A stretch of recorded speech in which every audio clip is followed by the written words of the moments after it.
With the weekly Shonen Jump comic magazine hitting its 50th anniversary last year, Jump Force is meant to be a celebration of the many legendary anime and manga series born from its pages. And to its credit, Jump Force certainly looks the part on the surface. It's got flashy combat, 40 characters hailing from 16 different series, along with a unique aesthetic that takes popular manga/anime characters and places them into the real world. Disappointingly though, Jump Force falters at just about every other point. Its fighting system is as basic as its unambitious story, and combined with a number of smaller issues, it adds up to an altogether underwhelming anniversary gift.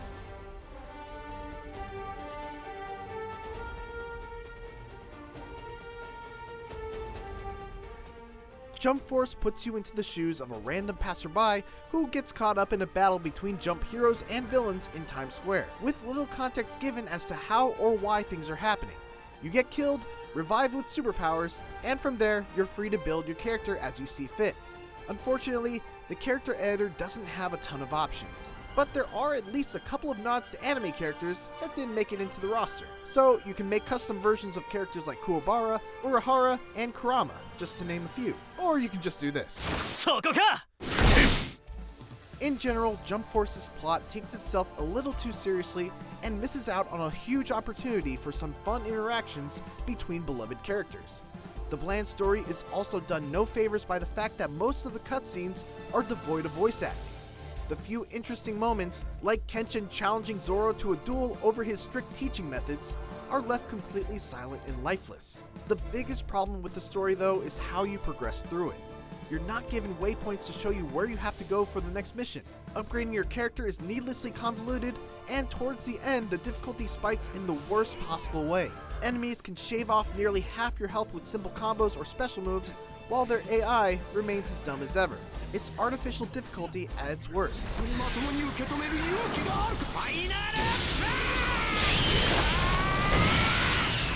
Before the feeling of shallowness sets in, Jump Force's combat is a lot of flashy and simple fun for the first few hours. Matches are 3v3 with a 2-button combat system made up of light attacks called rush attacks and heavy attacks. Rush attacks can be mashed to do an auto combo that results in the opponent getting ping-pong back and forth across the arena, while heavy attacks are much slower but can be cancelled into at just about any point of a rush combo. You can also close the distance extremely quickly with either a high-speed dash tied to your mobility meter or by simply tagging in your teammate, which facilitates a very fast pace to the action. Each character also comes with 4 special moves, performed by holding the right trigger and pressing one of the face buttons. Finding the right combination of rush attacks, heavy attacks, knowing when you can throw in an assist, and then knowing which special move to finish with is generally the way to find the big damage combos. And it can be fun to take a character into training mode and figure those combos out.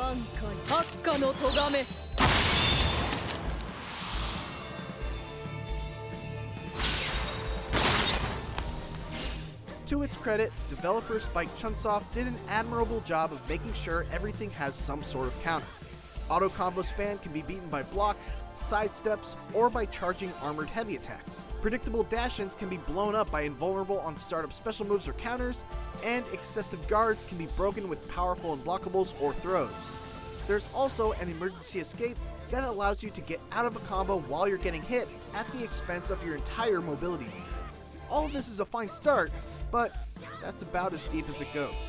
Despite being a 3v3 tag fighter, the tag mechanics feel like an afterthought since all 3 characters share the same life bar. The assist maneuvers don't feel particularly well thought out, and since combos mostly only start from a rush attack, there's no real need to learn anything beyond 1 combo per character. This makes every fight feel like it plays out the exact same way, and leads to the combat getting stale pretty quickly. Playing online or locally against friends is Jump Force's saving grace, as what little depth combat has is intrinsically tied to reading your opponent.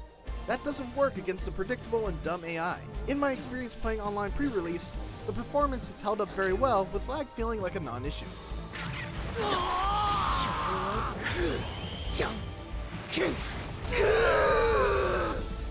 Above all else, Jump Force is just lacking in polish. The load times are long, the frame rate in the most important cutscenes is terrible, there's no way to skip cutscenes, the animations outside of combat are just bad, And there's no English dub to round out the long list of relatively minor issues, but they all add up.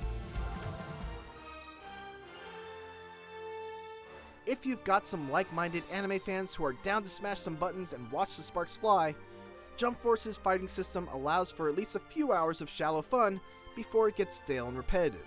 The bland story feels half-baked and never does anything interesting with its impressive roster of beloved characters who've rarely or never had the chance to meet before, making this celebration of 50 years of Weekly Shonen Jump a disappointment overall. For more gameplay of Jump Force, check out our videos showcasing Yugi, Jotaro, and more. And for everything else, keep it here on IGN.